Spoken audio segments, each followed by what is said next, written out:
The galaxy had known peace for 300 years. 12 species had come together to form the Galactic Compact. They traded with each other. They shared knowledge. They built stations where beings from different worlds could meet and talk. War became a memory, something that belonged to the past. The galaxy was safe. Then the came. They arrived from the dark space beyond the galactic rim, where no explorer had ever traveled. Their ships were black and massive, covered in strange metals that seemed to drink in light. They moved through space like a plague, spreading from system to system with terrible speed. The first world to fall was Prime. They were a peaceful species. They had beautiful cities made of crystal and light. They were artists and poets. They believed that all thinking beings could find common ground through reason and understanding. They did not come to talk. Their fleet appeared without warning. They sent messages of greeting. They offered trade. They offered friendship. They answered with fire. In 6 days, Prime was nothing but ash and broken stone. 8 billion died. The survivors fled into space on whatever ships they could find, carrying only the clothes on their backs and the horror in their eyes. The Galactic Compact responded with outrage. They sent a fleet of 500 warships to meet thee and demand answers. The fleet was the pride of 12 species, crewed by the best soldiers and commanded by the most experienced admirals. The battle lasted 4 hours. When it was over, not a single compact ship remained. They had not lost a single vessel. Panic spread across the galaxy like fire through dry grass. The republics mobilized their entire military. They were warriors, proud and strong. They had never lost a war in their long history. They swore that they would break against their defenses like waves against rock. The republics fell in 2 weeks. They moved through their space without slowing. Battleships built to withstand anything crumpled like paper under weapons. Soldiers, brave beyond measure, died by the millions. They burned. Their colonies were erased. A species that had stood for 10,000 years was reduced to scattered refugees begging for shelter. Now the galaxy understood what they faced. They were not invaders seeking territory. They were not conquerors looking for tribute. They were something far worse. They were a force of nature, as unstoppable as gravity, as merciless as the vacuum of space. They broadcast a single message to every world in their path. The message was simple: kneel or die. Those who surrendered would be allowed to live as slaves. Those who resisted would be destroyed completely. There was no third option. There was no negotiation. Species after species made their choice. Most chose to kneel. They watched their neighbors burn and decided that slavery was better than extinction. They lowered their flags. They opened their borders. They bowed their heads and hoped that obedience would be enough to survive. It was never enough. They took what they wanted regardless of surrender. They enslaved populations. They stripped worlds of resources. They killed anyone who looked at them wrong. Submission bought time, nothing more. The slaves simply died slower than the rebels. On the edge of the galaxy, far from the center of compact space, humanity watched these events unfold with growing dread. Humans were young compared to the other species. They had only discovered faster-than-light travel 200 years ago. Their fleet was small, their technology was basic, and their colonies numbered less than 50 worlds. In the grand scale of the galaxy, humanity was barely a footnote. Earth's leaders gathered in emergency sessions. They studied the reports coming from the front lines. They analyzed the weapons, their tactics, their ships. The conclusions were always the same. Humanity could not win a war against these invaders. Fighting would mean extinction. The Galactic Council, or what remained of it, sent humanity a message. The message advised surrender. It explained that resistance was pointless. It suggested that humans prepare tribute and submission documents. Perhaps, the Council said, they would find humans too insignificant to bother destroying. Perhaps they would simply pass Earth by. Many on Earth agreed with this logic. Politicians gave speeches about the need for realistic thinking. Generals explained that military resistance would only lead to faster death. Scientists calculated the odds and found them impossible. The smart thing to do, everyone agreed, was to keep quiet, stay small, and hope the storm would pass. Not everyone agreed.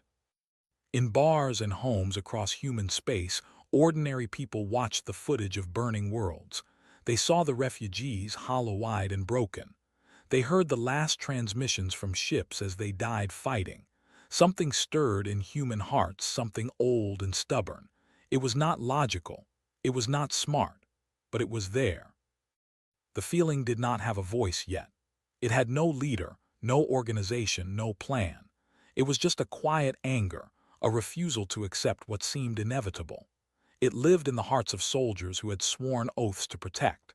It burned in the minds of parents who looked at their children and could not imagine bowing to monsters. It whispered in the souls of people who had read too much history to believe that surrender ever truly saved anyone. But feelings alone could not stop the. Feelings could not destroy their ships or shield human worlds from their weapons. They continued their advance, and with each passing day, they grew closer to human space. The clock was ticking. Time was running out. Somewhere in the darkness between stars, the vanguard changed course. They had found new prey.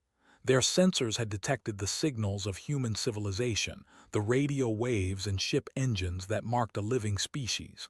The hierarchs studied their data and saw nothing impressive. Humans were weak. Their ships were slow. Their weapons were primitive. They did not expect resistance. They never did.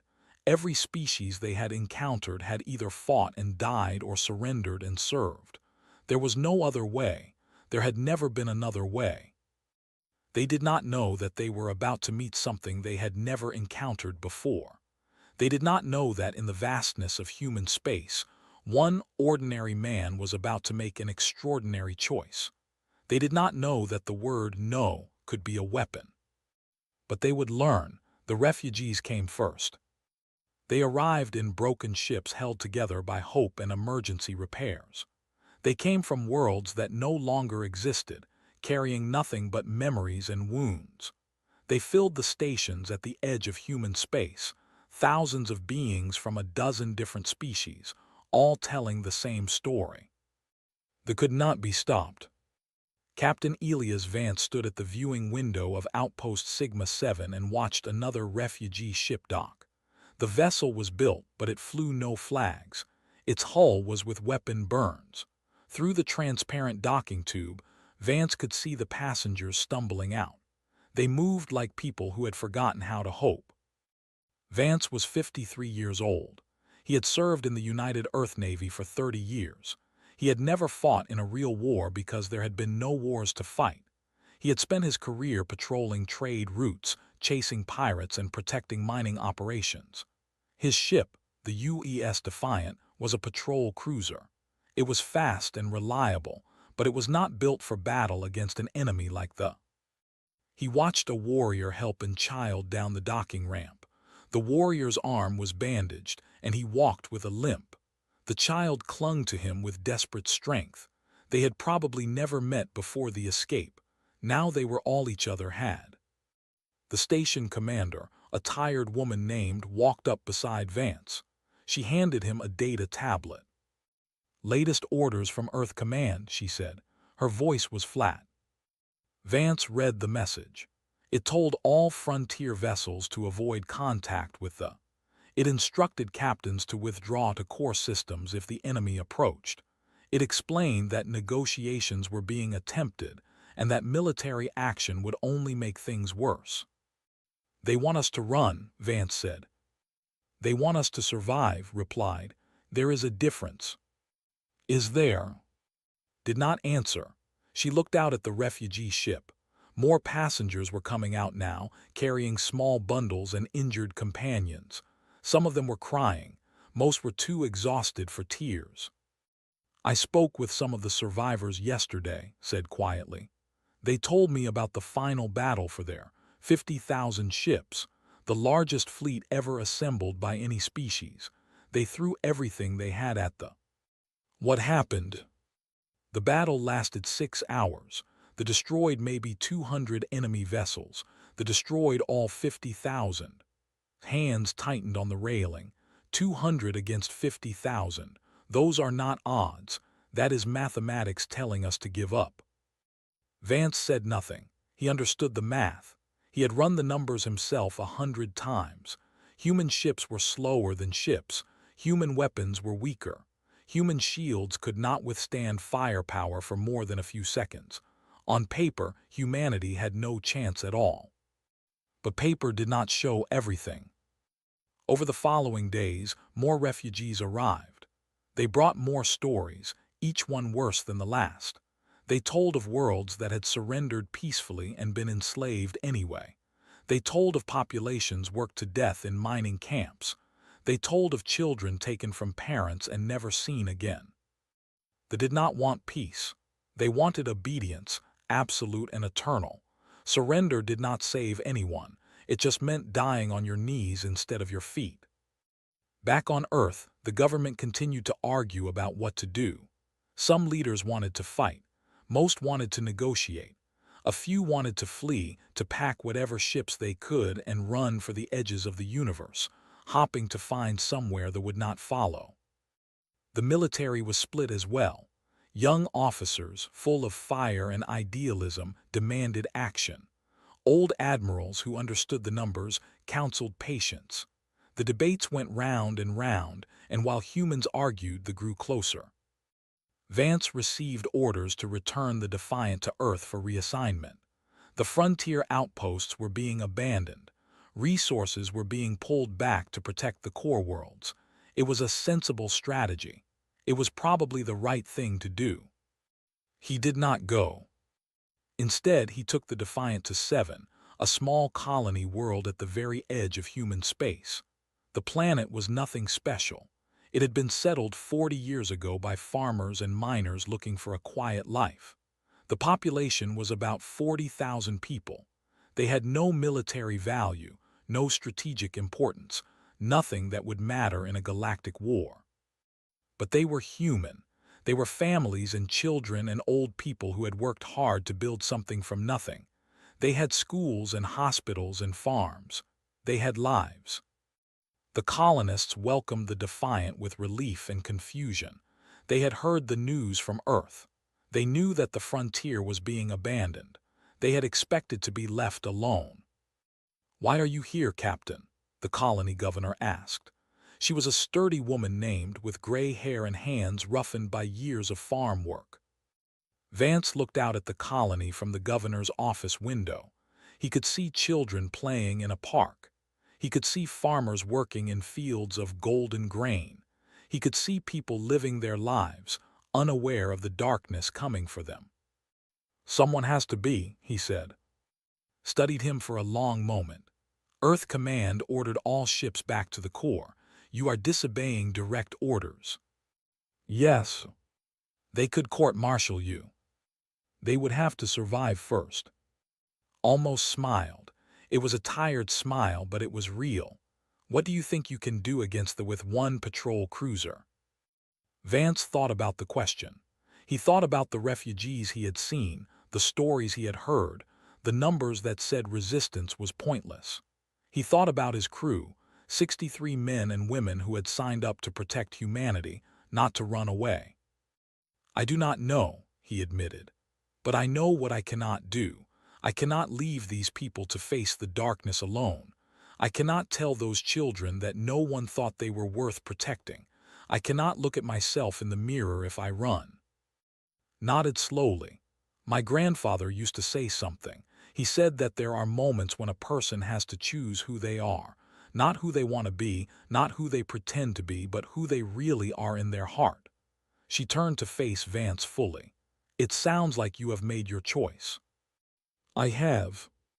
"Then God help you, Captain. God help us all." That night, Vance gathered his crew in the Defiant's mess hall. He told them the truth. He told them that orders had come to withdraw. He told them that he was going to disobey those orders. He told them that anyone who wanted to leave could take a shuttle to the nearest station with no punishment and no shame. No one left. They were not heroes. They were ordinary people, mechanics and pilots and engineers. They had families waiting for them back home. They had futures they wanted to live.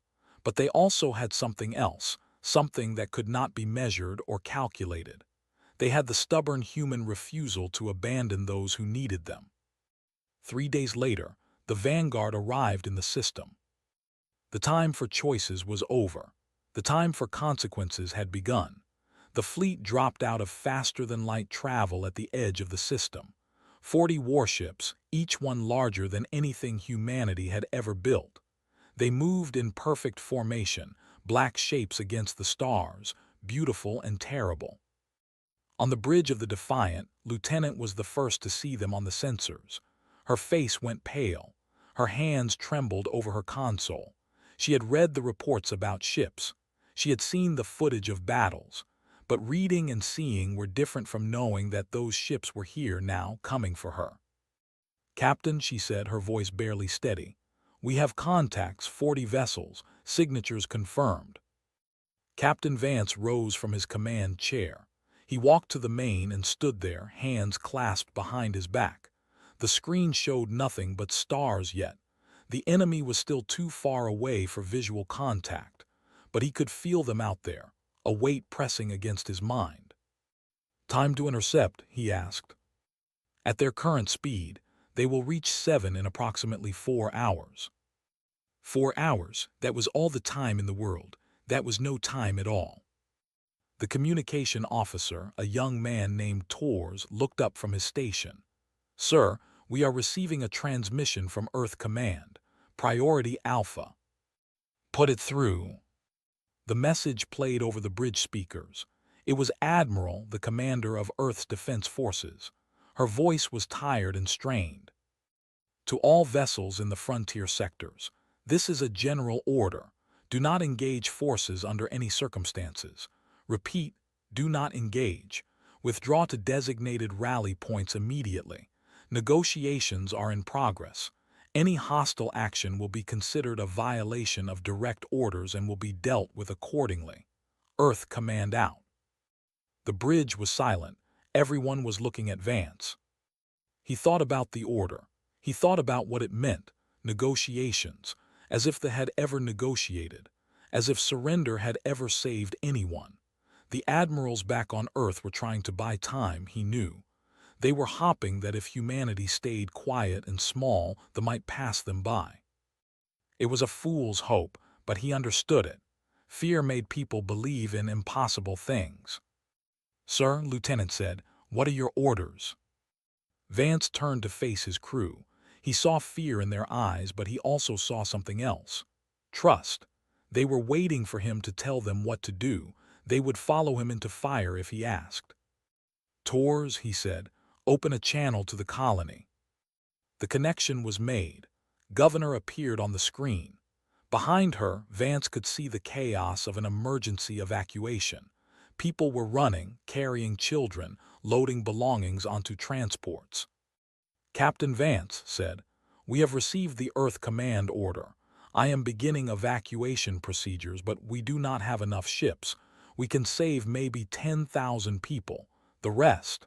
She could not finish the sentence. "Governor, I need you to send that evacuation fleet toward the inner system. Get as many people out as you can." "What about you?" Vance looked at where the distant dots of ships were now becoming visible. "I am going to buy you time." Stared at him. "Captain, that is 40 warships. You have 1 cruiser. You cannot possibly." "Governor," Vance's voice was gentle but firm, "I know the odds. Just get your people out. That is all I ask." Was quiet for a moment. Then she nodded, her eyes bright with tears she would not let fall. "Good luck, Captain, and thank you." The channel closed. Vance turned back to his crew, set an intercept course, all hands to battle stations. The alarms began to sound. Throughout the ship, men and women ran to their posts.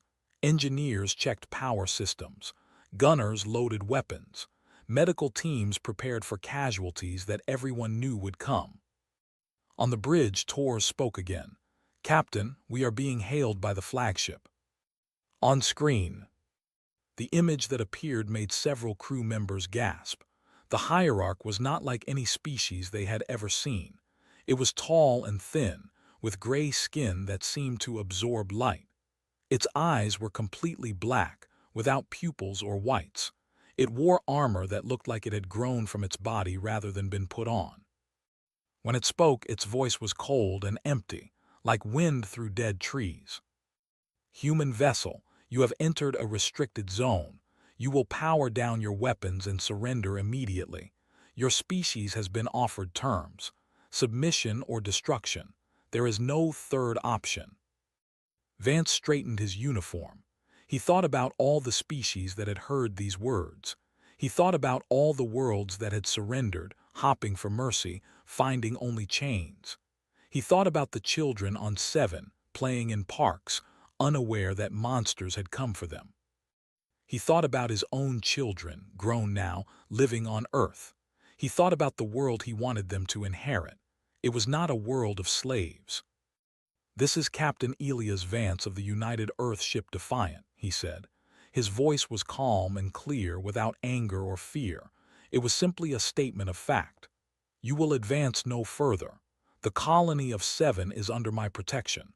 These people are not yours to take. These lives are not yours to end." The hierarch tilted its head, an almost curious gesture. "You are one ship, we are 40, you cannot stop us." "Maybe not," Vance agreed. "But I can make you pay for every kilometer you cross. I can make sure that you remember this system forever. I can show the galaxy that humans do not kneel." "This is foolishness. You will die." "Everyone dies, hierarch. The only question is what we die for." Vance took a breath. "I do not care what you have conquered. I do not care who has surrendered to you. I do not care about your empire or your power or your threats. Today, here in this place, the answer is no." The hierarch was silent for a long moment. Its black eyes studied Vance like a scientist examining a strange insect. "Very well," it said finally. "You have chosen destruction. It will be granted." The screen went dark. Around the bridge, crew members exchanged glances. They all knew what was coming. They all knew that they would probably not survive the next few hours. But something strange happened in that moment. The fear did not go away, but it changed. It became something harder, something sharper. Ensign Williams, the youngest member of the bridge crew, spoke up. "Captain, for what it is worth, I am glad I am here." Others nodded. A few even smiled. Vance looked at them, these ordinary people who had chosen to stand with him. He felt a warmth in his chest that had nothing to do with courage and everything to do with pride. "All hands," he said, his voice carrying through every speaker on the ship. "This is the captain. In a few minutes we will engage a superior enemy force. I will not lie to you. The odds are against us, but we are not fighting for odds. We are fighting for the 40,000 souls on that planet below. We are fighting for the right to look our children in the eyes and tell them we did not run. We are fighting because some things are worth more than survival." He paused, letting the words sink in. "Today, the galaxy will learn what it means to face a human crew that has decided not to give up. Today, we will show them that there is a price for everything, even victory. Today, we stand." The response came from every station, every deck, every corner of the ship. Not cheers, but something quieter and stronger. Acknowledgement, acceptance, resolve. The Defiant turned to face the enemy fleet. The battle for Seven was about to begin. The first shots came at 14:32 hours, ship time. The Defiant fired from long range, her missiles streaking through space toward the formation. It was not an attack meant to destroy. It was meant to get their attention, to slow them down, to make them think. They did not slow down. Their point defense systems destroyed the missiles with contemptuous ease. Their formation did not waver. They continued towards Seven as if the Defiant was nothing more than an annoying insect. Captain Vance had expected this. He had studied every battle report he could find. He knew that they were used to overwhelming force, to enemies that either charged foolishly or fled in terror. They were not used to enemies who fought smart. "Helm, take us into the asteroid belt," Vance ordered. Lieutenant hesitated for only a second before obeying. The Defiant dove toward the dense ring of rocks that circled the outer edge of the system. It was dangerous territory. One wrong move could smash them against a boulder the size of a building. But the asteroids also provided cover. They had no choice. The Defiant was between them and their target. They had to go through her. The battle in the asteroid belt was chaos. The Defiant weaved between tumbling rocks, using them as shields. She would appear from behind an asteroid, fire a burst of weapons, then disappear again before they could lock on. She was too small to hurt them badly, but she was also too fast to catch easily. Chief Engineer Martinez worked miracles in the engine room. He pushed the engines harder than they were designed to go, somehow finding extra speed when it was needed most. His team ran from system to system, fixing damage almost as fast as it happened. The weapons crew, led by Lieutenant Commander, fired with precision and patience. They did not waste shots. Every missile, every energy beam was aimed at weak points. They could not destroy the ships, but they could hurt them. A damaged sensor here, a weakened shield there, small wounds that added up. The grew frustrated. They had never faced an enemy like this. Their usual tactics did not work. When they tried to surround the Defiant, she slipped through gaps in their formation. When they tried to chase her, she led them into asteroid collisions. When they tried to ignore her, she hit them from behind. An hour into the battle, the first ship fell. It was a small vessel, a scout ship that had gotten too close to the Defiant. Lieutenant Commander saw the opportunity and took it. A full missile spread, aimed at the engines. The ship's shields held, but the impact pushed it into the path of a massive asteroid. The collision was spectacular. The bridge crew did not cheer. There was no time for celebration, but something changed in that moment. They had proved that they could be killed. The battle continued. Torres kept the communication channels open throughout the fight. He broadcast everything on every frequency, sending the signal across the galaxy. He knew that people were watching. He knew that on 100 worlds, beings who had given up hope were seeing something they had never seen before. A single human ship, fighting an impossible battle, refusing to die. The Hierarch ordered more ships into the asteroid belt. The battle grew more intense. The Defiant took her first serious hit at 1547 hours. A beam weapon punched through her shields and tore a hole in her port side. 3 crew members died instantly.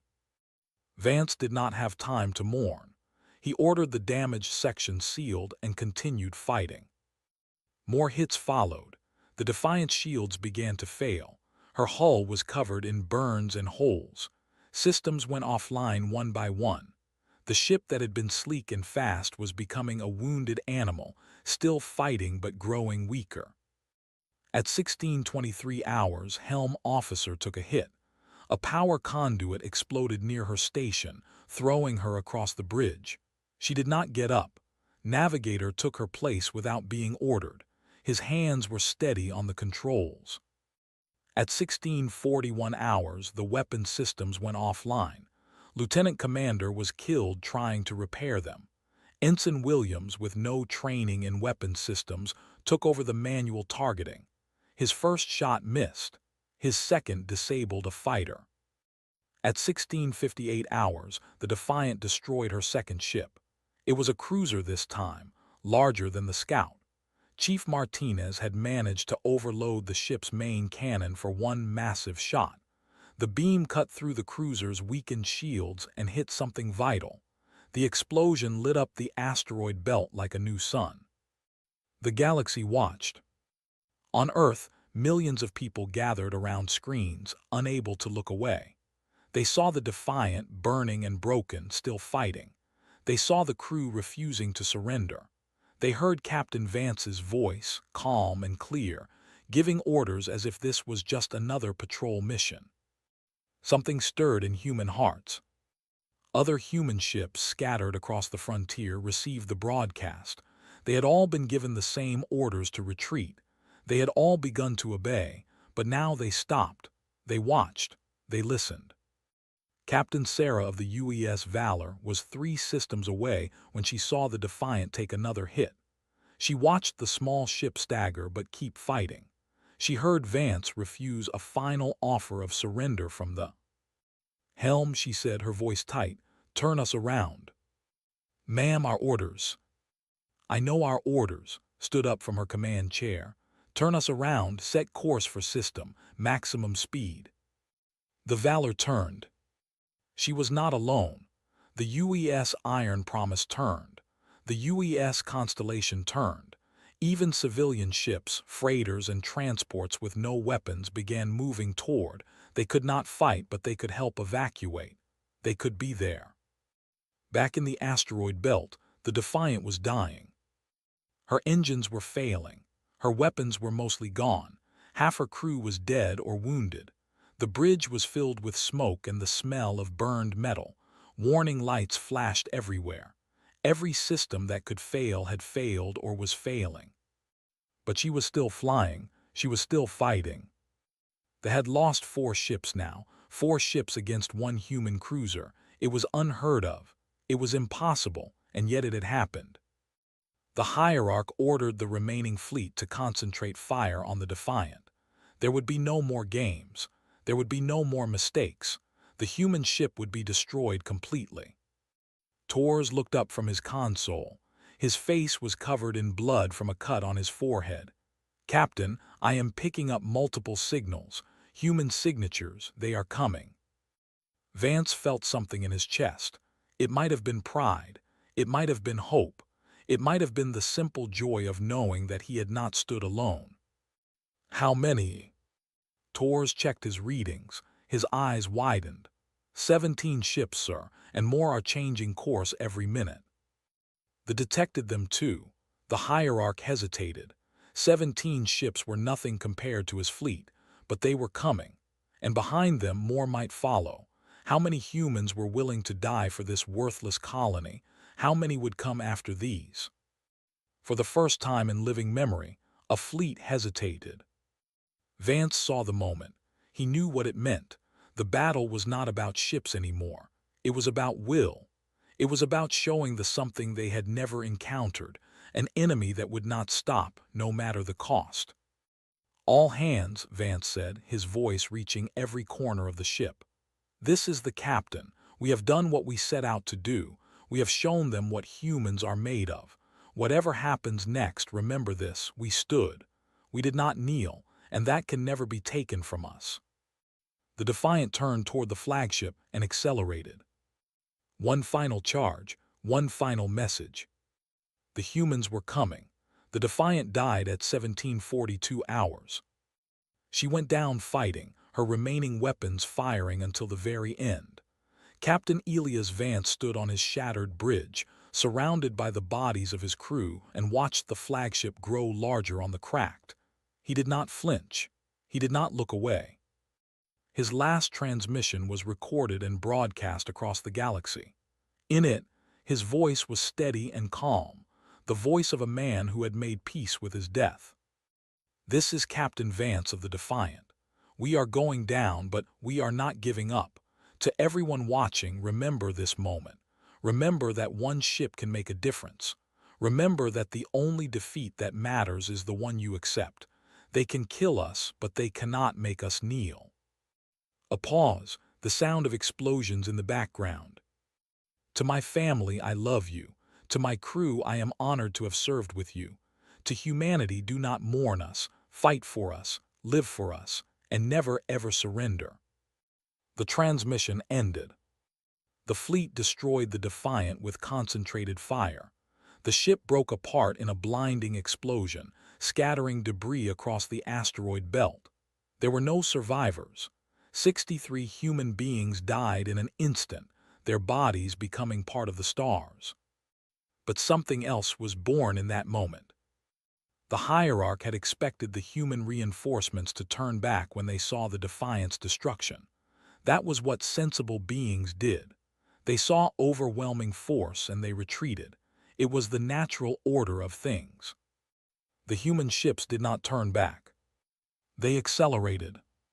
The 17 ships that had been coming became 23, then 30, then 40. They came from every direction, jumping into the system without formation or coordination. Some were warships, many were not. Freighters, transports, mining vessels, anything that could fly and had a human crew. They were not enough to defeat the fleet. Everyone knew that. The humans knew it, but the humans came anyway. And then something unprecedented happened. Other ships began to arrive. Not human ships. A destroyer, battered and from months of running, dropped out of faster-than-light travel and took position beside the human fleet. Then in cruiser, her crystal hull cracked but still beautiful. Then 3 ships from the Republic, a species that had surrendered months ago. They had all watched the Defiant stand. They had all seen Captain Vance refuse to kneel, and something in them had changed. The hierarch watched his sensors with growing disbelief. More ships were coming. Every minute more signals appeared. The fleet gathering against him was still smaller than his own, still weak by standards, but it was growing. And behind it, across the galaxy, other signals were beginning to move. For the first time, the hierarch felt something unfamiliar. It took him a moment to recognize it, because it was an emotion his species had not experienced in thousands of years. Uncertainty. They had conquered through fear.